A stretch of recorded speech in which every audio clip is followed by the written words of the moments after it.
Hello, hi. Just going to.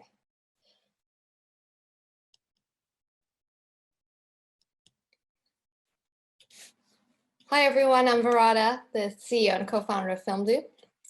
So I'm just waiting for a few more people to join, and then we'll start if that's okay. And we're just setting up our live stream because it's just link syncing up. But thank you for everyone who's signed up for today's webinar from FilmDoo and FilmDoo Academy. So I'm Weerada, I'm CEO, and Rob is our head of EdTech, and we'll be discussing about our journey into language learning specifically, and the power of films and videos for language learning. And we'll be talking about our experience of working with schools around the world, specifically over 500 schools that we now work with, language schools, international schools, and some of the interesting lessons we have learned. And of course, how you could also help with student engagement and transform learning outcome using film and video. All right then, so I'll start. So I've got a little presentation and a couple of videos and to introduce you. And then Rob will be doing a more hands-on demo and a practical demonstration of how you too could also turn any film and video into an interactive lesson. So I'm just gonna run through a quick presentation to give a background of who we are and how we got into language learning.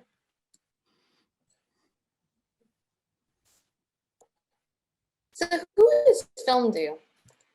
So how we describe ourselves is we're actually a film and game-based edutainment platform that makes it easy and fun to teach and learn languages through engaging film. How did we get here? Really interesting journey. So basically, FilmDoo actually first launched as a movie streaming platform to help people discover films from around the world.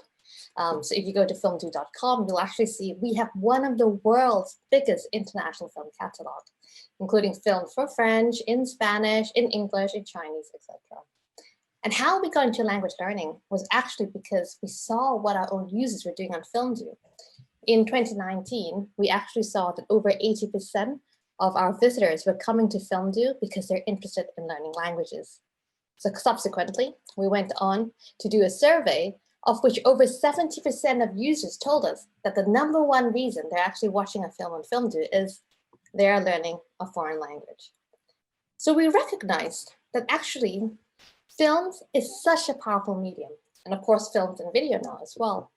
But Ted Hope, who many of you may know, is a famous filmmaker, producer, and the former head of content at Amazon. Ted Hope actually said it best. What's great about movies is that they have a unique capacity to create empathy for people and actions we don't know or have not experienced. And specifically why this is so powerful for language learning is exactly that.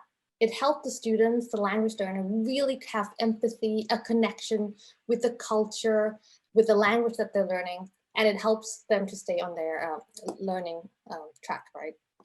And essentially, to learn a language, you don't learn a language, you live a language. So when you can hear that language, when you're immersed in it, when it becomes an enjoyable, positive learning experience, that's what makes language learning natural and easy for many students. This is also a very interesting quote that we found that I think really resonates why we realize the power of films and videos in language learning. So specifically, learning a language without the cultural framework in which it exists is like cooking ethnic food without the spices of the region. You simply will remove all the flavor from the language. Exactly. So without understanding the cultural context, the social context, if you're just learning vocabularies or grammar, without that social context, you don't fully and will never fully understand the depth and beauty of that language. And I'm a language learner myself. I've learned French, I've learned Japanese, I speak Thai, I'm currently learning Chinese, for example. So I truly understand firsthand the power of film and why it was our audiences who was coming to FilmDoo to say, actually, we're using films for language learning. This is really interesting, actually. So actually right now, what we're seeing is a really interesting phenomenon.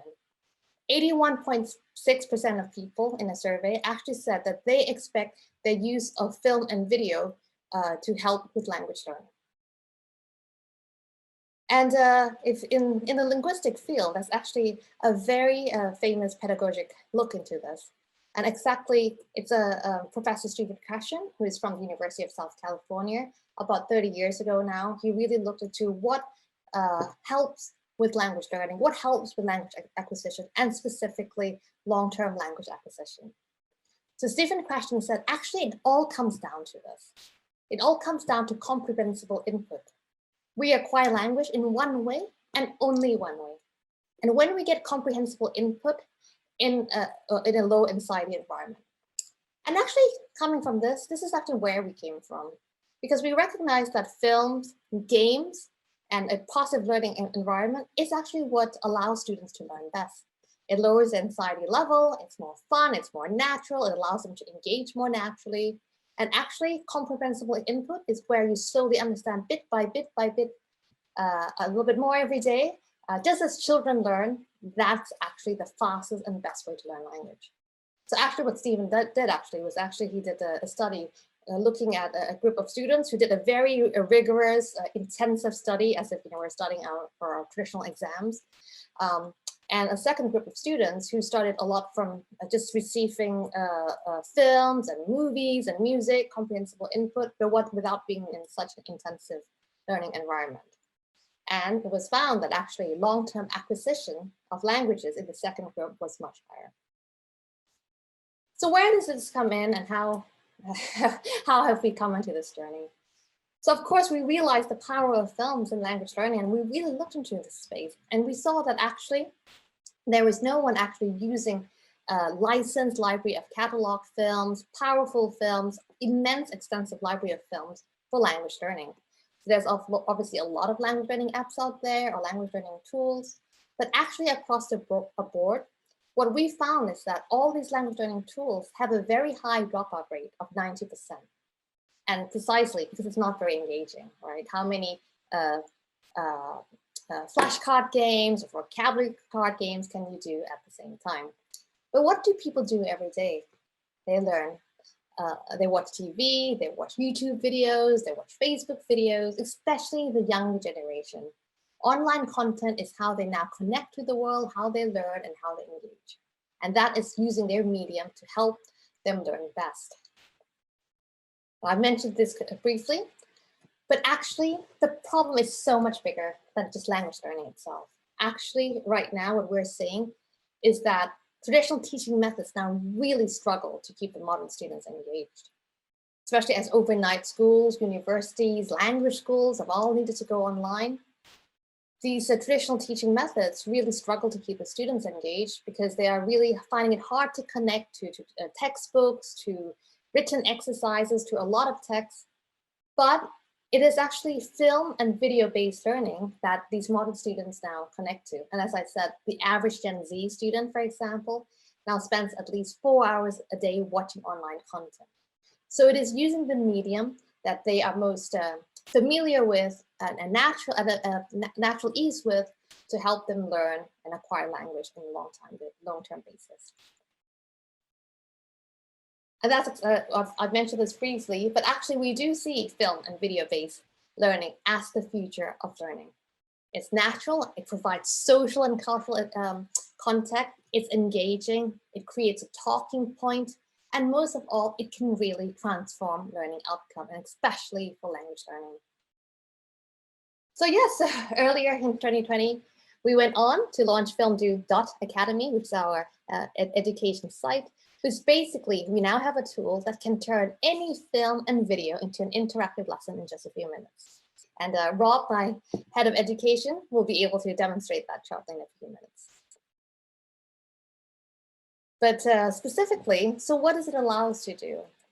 It allows schools and teachers to actually really be able to leverage a large catalog of films in multiple languages, as well as find their own films and videos on YouTube, on Vimeo, on other sources, for example.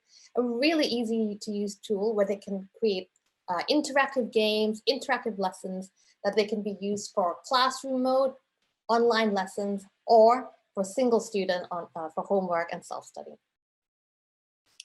This is a quick snapshot of what we'll see a bit more later, and how easy it is to use FilmDoo Academy, where schools and teachers can sign up right now. They can turn any film and video into an interactive lesson. Multiple students can watch a film together and play along at the same time, creating a friendly, competitive environment which helps the students to have fun and be engaged. And that is what I would like to stress, actually.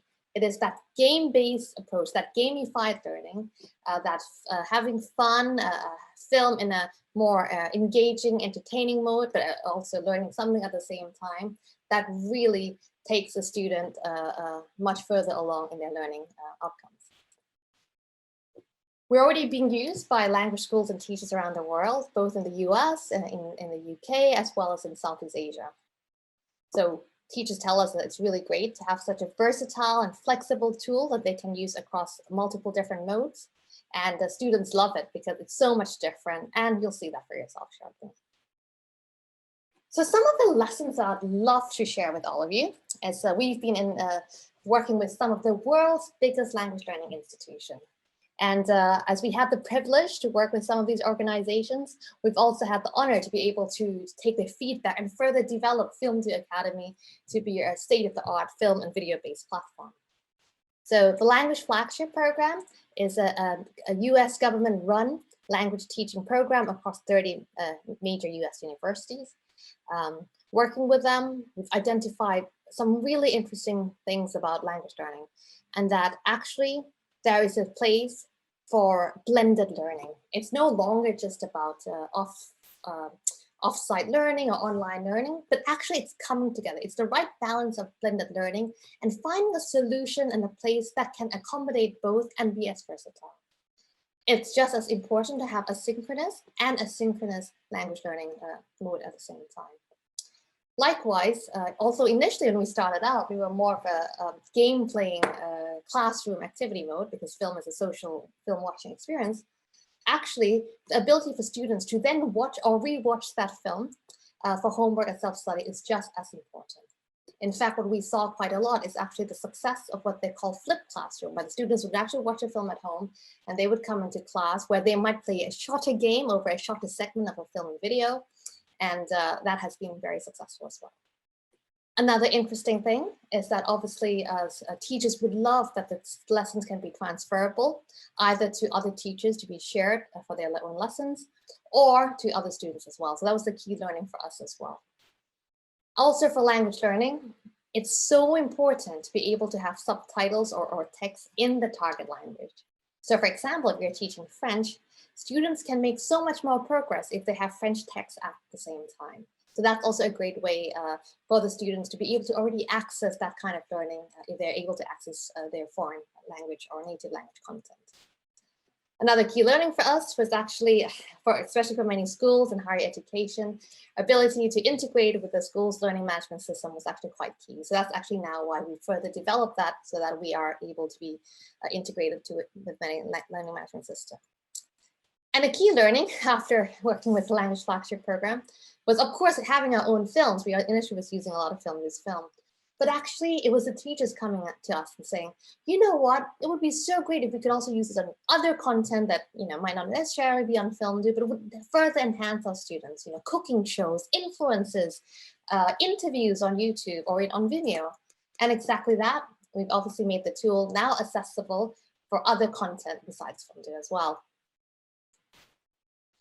Globish Thailand is actually another major language learning, English learning school in Thailand with over 12,000 students.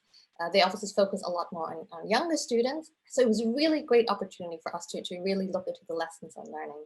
And what I would love to share with you is that actually gamified learning works, and it works really well. And the group that it really resonates with was around the 10 to 12 years old. Especially for these students in this age group, having fun, immersive learning environment really makes all the difference. In fact, having a variety of activities, not just obviously playing games, but it can be a mixture of tasks, not just of vocabulary exercises, but all the different types of activities is actually what leads to student engagement, especially when they're so much younger. Friendly competition is great too. The students love it when they can have a little friendly game and compete, keeps them focused and engaged, but not too much either, because obviously what we've also learned is that, for the students who are not doing as well, if suddenly all their scores appear, for example, they might actually be disengaged. It's actually getting that right balance of friendly competition, but not to the point where it affects some of the slower students as well. But what's great also is that films and videos also inspire discussion point, right? So they can pause at a specific scene and really encourage students to talk, or at the end of the film, they can really go into much deeper cultural, political, social concept, and students really open up, even at such a young age, to talk about the topics they've just had seen. And as I said, one thing that also we noticed was actually for younger students, actually the mode that works best is classroom mode or online lessons. This is actually the mode where we saw the most engagement. Students were able to interact, have fun with the teacher and the other students. Less so for homework and independent self-study, as many of you may have seen yourself, just because when they're so much younger, to be able to track their homework, are they on track, etc., is a lot more difficult for that age. But independent learning works very well for older students and, of course, adult learners. And finally, many end of class activities, by having such a fun end of class game and activity, is something that the students have something to look forward to. They're really looking forward to that. So they leave the lesson in a positive learning mindset, and it encourages them to come back to the next lesson. So it's overall, that is what keeps the long-term engagement. We have created example lessons, which we would love to share with all of you. These are a set of English language learning lessons using interactive films and videos that you could use to play with your own students straight away for this particular age group for English learning. English Today Indonesia is another organization in Indonesia we worked with. These were for older students, teenagers, business English. And what we found is actually, yes, teenagers, especially now, who's on their phone all the time, film and video-based learning connects really well to them, especially teenagers. But what's even better, using contemporary content. And what's great is that, like within FilmDoo Academy, teachers can find a music video. Hey, did you know BTS, the Korean music band, which is training right now, you can find an English song by BTS, a Korean band, and turn that into an English learning game? That really took off. It was so much fun. The students love it. And it's contemporary. They can be learning something that they are experiencing every day. And what kind of content works well for the teenager or a bit older age group? Actually, just not just any content. Content is also fun, has a bit of action, and fast pace. Well, it's been really interesting, but when we've done slower paced content and fast paced content, it's actually that little bit of energy that keeps the students enthusiastic. And of course, what's great about films is that it's authentic, it's fresh. It actually shows the way the language is actually spoken. And students love that because they can connect, they can relate to TV, they can relate to radio, and that's what keeps their interest. And of course, I've mentioned this earlier, cultural and social context is also important. That's given through films and video. And overall, with such a positive learning experience, it really helps with long-term acquisition and retention. We've also made these example business English and general English for teenagers and adult students available to share so that you can go and check it out and play with your English students straight away. And also, if you're interested, these presentations will of course be made available if you'd like to receive a copy at the end of this as well. A little bit more about this later from Rob, but I just wanted to show you a quick snapshot of how our tool is so easy to use and can turn any film and video into an interactive lesson. By signing up for FilmDoo Academy, which is free to sign up, you too can create your first interactive lesson today. But what's great is that we're actually a community of teachers which are rapidly growing around the world. Every day we have more and more schools, more and more teachers creating lessons, and where the lessons are made available public, you too could use those lessons and in just a few seconds edit and personalize those lessons for your own students. So of course our library of language learning games is rapidly growing, which we're really proud of, across Spanish, English, Chinese, French, and many, many more languages being added. And actually, if you go to FilmDoo Academy, we have a page called Sample Languages, which you can see at the bottom of our footer. And you'll be able to experience many of these example lessons, which you too can play and check out with your students straight away for different language level. It's a really exciting time. We find that this really gamified learning approach to language learning using games and film really is a difference. It has made a difference in learning languages and in the students that we have worked with. And yeah, so on that note, I'd love to pass over to Rob, who would tell us a little bit more about on the technical side and how the student engagement works specifically. Thank you. Great, thank you very much, Weerada. Excellent presentation about how where FilmDoo's at and what sort of stuff has been going on with lots of big clients all around the world. What I normally like to do is give you a sort of controversial, slightly provocative topic from the industry, a little bit of something for you to argue with me about later, show you something about the tool and where we're currently at and what we're going to work on next, and also leave you with a few questions to perhaps come back to tell us how we can help you better.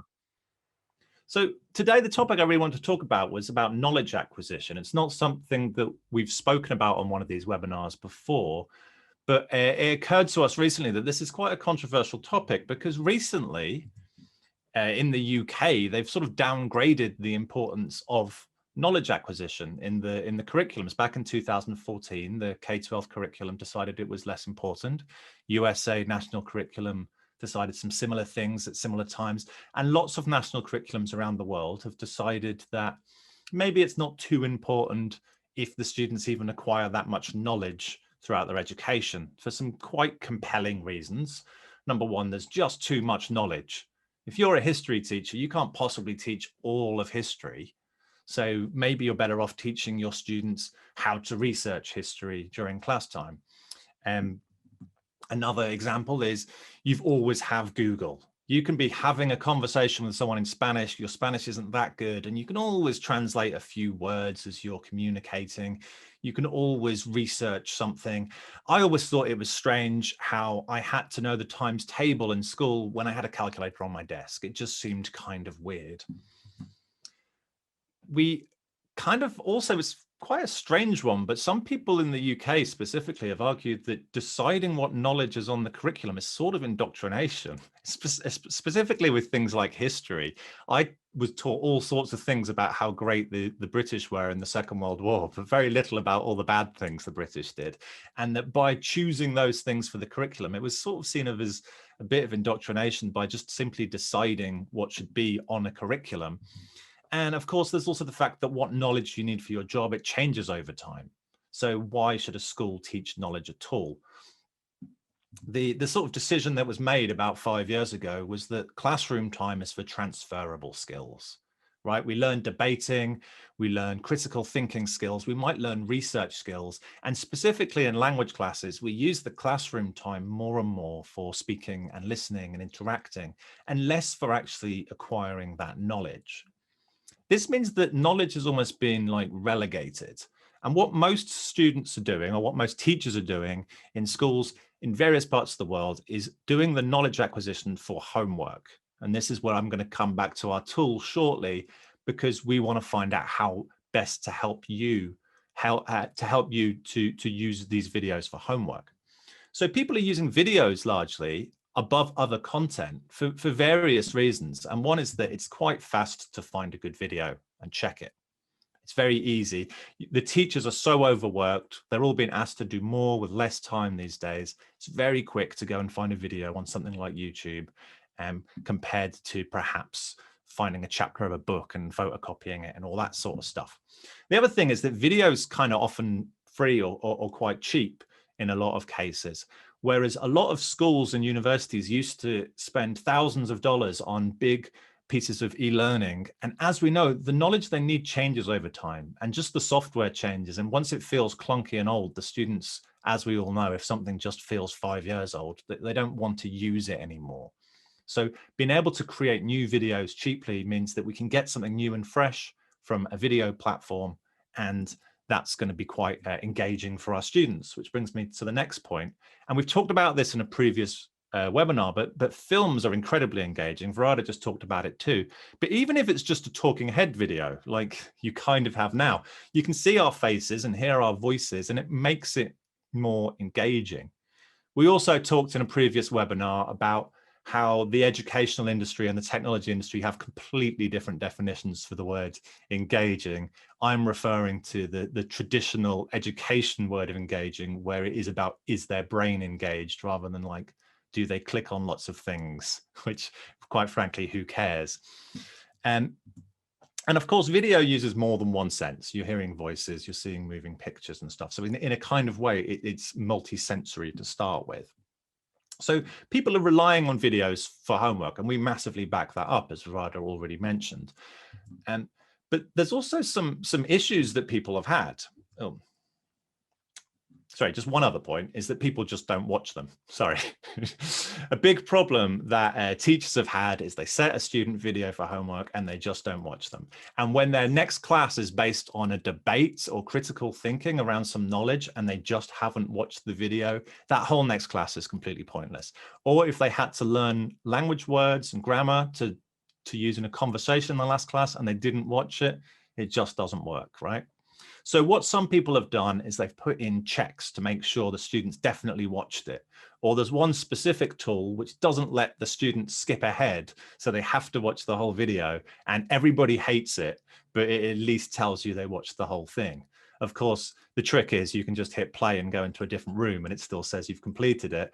And the annoying thing is that that specific app's very buggy and it keeps crashing, and a student might have to watch the entire video start to finish 3 times just to complete their homework. Now, there's some arguments against this idea to relegate knowledge acquisition. And this is Daisy Christodoulou, who's a UK teacher, ex-teacher, who's got very, very active in arguing against the curriculum changes. For one thing, she says knowledge acquisition is much more important than we think. It's actually a transferable skill. And someone who's never learned to acquire knowledge isn't very good at acquiring new knowledge. So even if you spend your students' time learning knowledge that they never use, they're still better at acquiring knowledge in future. And of course, the point I just touched on, which is you can't have a debate or do critical thinking without a really solid bank of knowledge first. And likewise, with language teaching, you can't really do a conversation and listening class if your students haven't already learned a lot of words and a lot of grammar.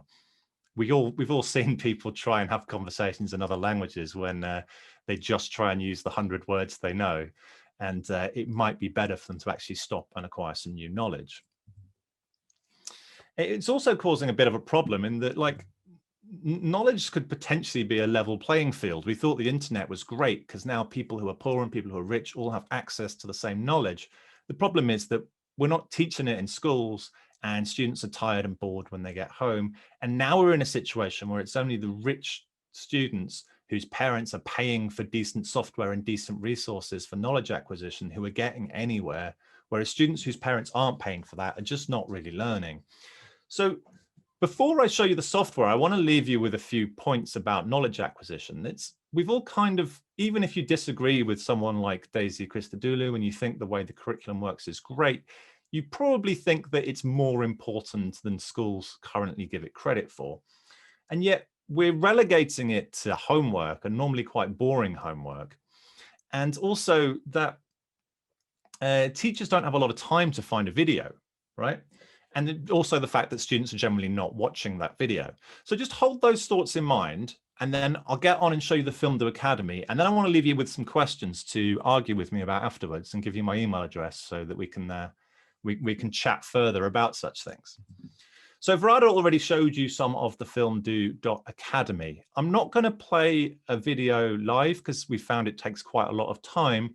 And I also really want to encourage you to go to FilmDoo Academy, click on the top right to create an account, and have a go at using a video yourself in a classroom or with some friends and see how you get on, because it's really, really easy to use. So I've just logged in. And you'll notice on the left, again, Weerada showed you, there's some filters on the left. And at the bottom left, we've got some of our own created classes. So you can click down here. If you click on Dutch, it'll show you the Dutch lessons that we've created ourselves. And on the right, you can see a list of classes filtered by the author that's currently FilmDoo. And these are in order of the one that's been watched the most. So the most popular ones at the top. In this case, it's the Stained Club. We can see that it's in French. We can see there's a tag saying it's upper intermediate, and that means the questions specifically are for upper intermediate students. And read a little bit of detail about it, see it's 6 minutes long, and it's got 8 questions. Now, if I click on play now, it's going to take me to a screen that looks like this. Now, this is telling me that another student, a friend, or anybody else can come and watch it with me. we're going to do a watch party. And as you know, this has been really popular during COVID times. We've had students in all kinds of different locations. Another student can go to fdo.000 and type in the room name. In this case, if you look at the screen on the left, it says cat, and they're going to join a watch party with all the other students. And what that means is they'll watch a video in real time together. So you'll see that they have some play bar at the bottom, and the teacher, the person who created the lesson, can play and pause this. They can skip forward and backwards like you would on any other video. But when they hit these little blue dots on the play bar, it's going to bring up a multiple choice question. Looks something a little bit like this. This is kind of a knowledge check to make sure the student was actually paying attention. It also gives them a bit of an attention spike. We want them to be in a diffuse state of thinking whilst they're trying to learn. It's going to help the words and the knowledge that they see stick in their heads. But we want there to be these slightly more tense attention spikes to make sure that they don't fall asleep too much. So ideally, every few minutes, we have a multiple choice question. We've had a lot of feedback from you guys about what other interactions you could add. It's quite an interesting one because, I mean, this is an article from tes.com this week about how multiple choice questions are still very much the best technique for knowledge checks for various different reasons. And whilst we've had people say things like, I want an open text area, I want a text input box, we've not had a single teacher say that they would actually go through and mark those. And whilst people would like to see maybe some other drag and drop interactions, there's been an overwhelming interest in how simple it is for the teachers and students to pick this up and understand. And what we haven't yet heard is an actual use case for some knowledge that someone wants to check, which uses another interaction. So please let me know if you've got an example of why you might use something other than multiple choice for one of your classes, and also if it would require extra marking. Because as we just said, a lot of the point of this is teachers don't always have a lot of time. No one's going to go through and hand mark anything, and everybody understands multiple choice. So for now, we have one kind of interaction, and it's multiple choice, and it seems to work quite well. Now, what we have is then we have a leaderboard come up after each question and at the very end. And one thing you'll notice is that the points seem a little almost random. How did Simon get 17 points and Theodore get 12 when they only answered 5 questions? And that's because at the time being, they get more points for answering quicker. And this is what Weerada mentioned, gamification, right? There's a sort of gaming mechanism here where we're not showing them the test score. This isn't a test. We don't want them in a stressed environment. So what the teacher sees is they see, did the student answer the question correct or wrong on the first time? But what the student sees is some scores which seem almost arbitrary, where they're getting points based on how quickly they answered it. And they even get a point if they answered it wrong, but they get it right the second time. We've got all kinds of ideas to make this more like a game. I personally really like the sort of Super Mario Kart system. They have this idea called rubber banding, where no one ever goes too far ahead and no one ever goes too far behind. And it makes people enjoy the game more. And the person who wins the race isn't necessarily the best one at racing. So, for example, one of the ideas that we've had is you may have noticed the different characters on the leaderboards. Maybe one of them scores more points by chaining answers together. If they get more right in a row, they get more points. Maybe one gets more points slightly randomly, or maybe there's some kind of special power-ups that give them more points. We're very keen to make it more of a game so that what the student sees isn't stressful. They're seeing points based on a game, whereas what the teacher is seeing is knowledge checks. And why this is important for knowledge acquisition, to come back to that point I had before, is because for knowledge acquisition to work, and we talked about engagement in a previous webinar, you need your both default mode network and your central executive network. Or how I put it in a less neuroscience-y way, is that you need diffuse thinking and focused thinking. Well, it's something like an exam, you don't, but when you're acquiring knowledge, you need both of these. You need it to be not boring, and you need it to not be stressful at the same time to be able to switch between these two modes of thinking, which, as you can see, are almost completely different brains. So we never want to make it stressful. And this is where we see that we might be quite well positioned to solve this big problem we have with knowledge acquisition. And that brings me to my questions that I would like to ask you guys afterwards, which is that what do you use for reporting on homework and how do you make it not feel like a test? We've so far used FilmDoo Academy to help people put videos on their learning management system and do reporting that way. But we could also work with Google Classroom. And if you don't have a learning management system, we could just work directly with email or something where you get sort of emails of the students' results. But we also want to make sure we keep the gaming mechanism in there too. So we'd love to hear your thoughts on how we can work on this next phase, which we know is super important, about reporting for homework, but still keeping it a game between the students. Now, as most of you have kind of worked with us a little bit in the past, I don't want to spend too much time demoing the platform. I just showed you how a game works, and if you come and create an account and click play now, you're going to be playing one of those games exactly like I just showed you. Someone else can join, put in the room name, and you're going to be in a watch party together. But for those of you who have been using the tool already, I want to show you an advanced feature that we're pretty keen on and has been super useful, which is that now you can filter based on the language and you can use these hashtags. So for example, if you are teaching history, maybe history or Europe, you could use both of those hashtags to find a video about those subjects. When you found a video you quite like, rather than create one from scratch, which I would do by clicking create new lesson in the top right, I can click this duplicate button, and this is going to create an entire copy of this video. It's going to look exactly the same as when I create a new one, where I would paste in a YouTube video or a Vimeo video URL, and then I can cut and crop the end and start times, and I can add these interactions in, except now it's pre-populated with what this author had added as their questions. So perhaps I watched this through and I decided this video is great, but this interaction is too hard for my students. I can now come and simply delete this interaction or change the question and answer, or even change its exact time in the video or how long it shows on screen. And of course, I can still come and add a new interaction at any point and put those same details in, the question, the answers, which one's wrong or right, and change some of the more meta details, like exactly how long it shows on screen. Let me just delete that one. And then I can also change, maybe the changes I made it more like an intermediate class rather than upper intermediate. I can make these changes, and then when I save it, it will be saved to my own space. It will be saved as me as the author. So I just thought I'd show you that extra advanced feature for the people who have been using it, that you can go and duplicate other people's classes. And also for those of you who haven't seen it, you can see how it's incredibly simple and incredibly straightforward to create resources for your classroom or potentially for homework.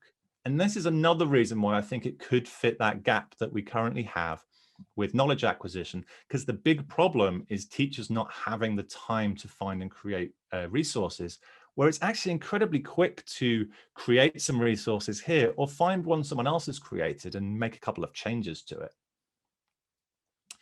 So that's really all I wanted to talk about. And I really just want to remind you that I'm leaving you with these two questions from earlier, which is how do you report on your homework and how do you make it not feel like a test?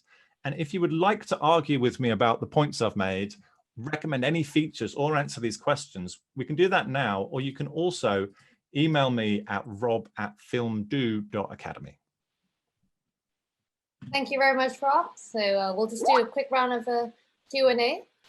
And we do have a question coming through from someone who's been using FilmDoo Academy, but more for in the business space. So they've been using it for, I think, food and beverage training, and they are now expanding into a client in the insurance industry, and how could they use it for internal communication? Oh, that's great, actually. Because even though, of course, we start off with language learning, because FilmDoo also has French film, English, Spanish, Chinese, etc. films that we can supply to schools and language schools. The tool itself, as we have seen, can also be used for films and videos on YouTube and Vimeo. And so actually what's great is that we are actually now getting a lot of interest for diversity and inclusion training, So for example, working with NatWest Bank, using films to create questions about awareness on diversity, workplace discrimination, gender discrimination. So specifically to business training or communication training, when you're using videos, you can obviously overlay them with the kind of questions. Obviously with videos, it makes it much more visual. It's really a powerful way to show great presentation skills, how communication works. You know, the thing that you can't really learn from a textbook, right? Because it's much more visual, you have to absorb it, you have to hear it. So that is actually when film and video-based learning is really effective. Thank you. So I want to see if there's any other questions. Of course, this is a global event being streamed live across our LinkedIn, Facebook, and YouTube channels as well. And we have audiences, as I see now, coming all the way from Asia, from Thailand, from the US. See if you have any more questions coming in. If anyone would like to speak, you can raise your hand and we can, I think we can allow you to speak as well. So feel free to do that. And I'm not sure if we have questions from other platforms, Weerada. Is there a way to check? I don't see if anyone, any other questions, but if anyone else has any questions or. I would say to Rosalind, who asked that question, that if you like, again, if you do want to ask me anything very specifically about features to add to make it easier to integrate with what you're currently doing, then feel free to message that same email address, rob@filmdoo.academy, and we can have a much more specific conversation about how we can help you with that, like what features you exactly need or how we can customize it for you. So on that note, thank you for everyone for staying on to the end. I appreciate that we started a little bit later. But just so you know, we've done a lot of research into how to use film and videos, especially around language learning and around the benefit of using film and video in online learning in general. So if that is something you're interested in, you can definitely contact us at info@filmdoo.academy. We have such research to be supplied already. We've done research across, for example, 60 language teachers, both in the US and in the UK, and that we're obviously very happy to share. And like I said, the best way is for you to sign up, check it out for yourself. It's free. Let us know what you like, what you don't like. And specifically, we're here because we see this as an exciting new way to really improve and drive language learning, language teaching, and ultimately long-term language retention. So thank you very much. And I'll just put my email here again. So feel free to reach us at any time, whether it's Rob on the more technical side or myself on the language learning. And we're always here to share our research and to have even a friendly chat if you'd love to learn more and have a personalized training session with them. Yeah. Thank you, everyone. We'll be thanks guys. Thank you, PJ, as well. Got your comment. Thank you. We'll be making the recording live, so you can please share it with your other language teachers and your colleagues in the department and language schools as well. Thank you.